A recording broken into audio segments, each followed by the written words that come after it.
What's up, every pony? It's that Mr. Brony here with my first ever fanfiction reading. I was gonna originally do Sweet Apple Massacre or Trixie's Funhouse or even My Little Dashie, but I found one that seemed more interesting and less gory. I just found it, so I haven't read it yet, so I don't know what to expect. It might be gory as I least expected it, but you know what? Whatever. It's called Against All Odds, Make a Wish. Scootaloo looked at her hooves in a daze. Warm, sticky blood was splattered in front of her, some of it on her coat. She could vaguely hear the scream of her friend Sweetie Belle, the piercing screech barely registering in her mind.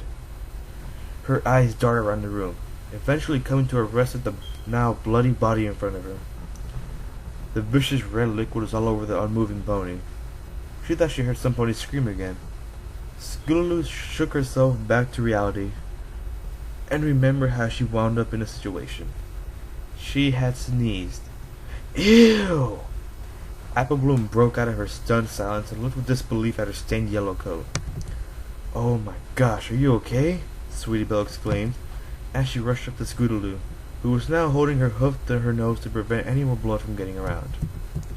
Calm down, Sweetie Belle, it's just a bloody nose.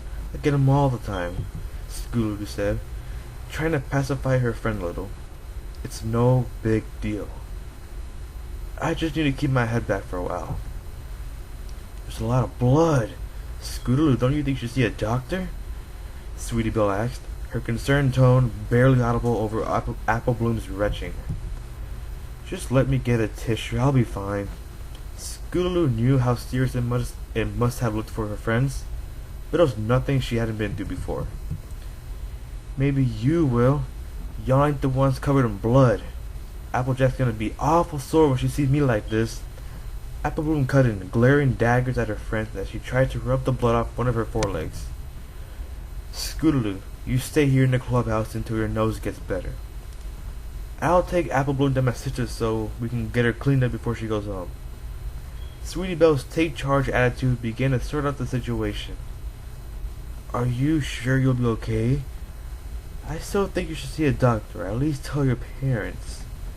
No, Scootaloo quickly blurted out. I mean, I don't want them to worry is all. No need to get them worked up over nothing, right? Sweetie Belle eyed Scootaloo curiously, but before she could question her friend's sudden outburst, Apple Bloom interjected with more important matters. Come on, Sweetie Belle, y'all can argue later, but I need a bath right now. Go clean up, Apple Bloom. I'll be fine. Scootaloo said as she did her best to herd her friends out of the door, with her nose still dripping. I'll just go home when my nose stops bleeding. Okay, Sweetie muttered. She still sounded unsure as she walked down the ramp with Apple Bloom, but didn't press the issue any further. Only when Scootaloo was sure her friends had vanished to the apple orchid did she allow herself the relief of sitting down and leaning against the wall. She was feeling lightheaded. Oh, probably because I haven't eaten in a while, she told herself. She looked out the window at the endless rows of apple trees, the delicious fruit sparkling like gems in the fading afternoon sun.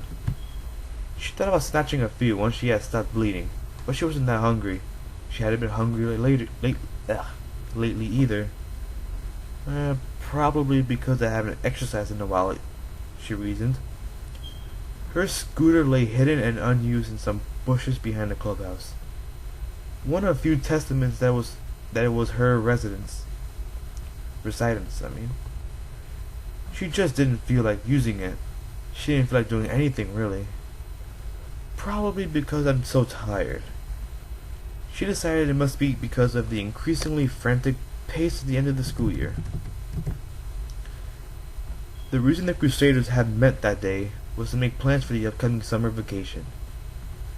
There had been little crusading over the past few months, much to Scootaloo's chagrin, but her friends just didn't have as much time as they used to. Without the usual antics of her friends, she began to fall back into a routine. Scootaloo hated routines. They were so boring. What's the point of getting up each morning if you know exactly what's going to happen? She thought to herself. That wasn't the life Scootaloo wanted to imagine for herself. She wanted to dream big and live large. She wanted to be the next Rainbow Dash, the next best young flyer in Equestria. She wanted to be a sun pony. But Scootaloo knew better than to dream. She told herself every day that she didn't have the time to imagine a better life, with a loving family like her friends had. She didn't have the time to be jealous of those more fortunate than her. She didn't have the time to respond to the insults of her other fillies, her age, or to be bitter about her parents had abandoned her. She didn't have the time to point hooves to throw the blame around. And yet, she had all the time in the world. The truth was that Scootaloo didn't want to waste time on these things. Sure, she had a few hours of free time. Hours she could spend sitting alone, brooding and complaining and wishing she were some pony. But where would that leave her? Alone, in the treehouse with an empty heart filled with empty wishes. And wishes never came true. Still, Scootaloo knew she shouldn't spend any more time dwelling on matters she preferred to leave repressed. After all, she didn't have it that poorly. She had a place to call home. She had a near infinite supply of food. She had the two best friends a pony could ask for. She'd come a long way from being the scared little filly who ran away from the Trottingham orphanage. Scootaloo had made this sanctuary her home, and managed to struggle through a situation where most ponies would give up. And best of all, she had Apple Bloom and Sweetie Belle to thank for it. She had friends who cared about her. She was a sun pony to them, and that was good enough for her. And even though she kept her life a secret from them, she knew they would understand if they ever found out.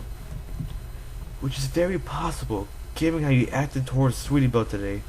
Way to go, Featherbrain.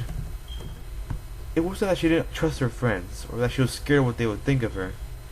She knew that they were compassionate ponies, and they understand, and under any circumstances, she would have revealed her secret unconditionally.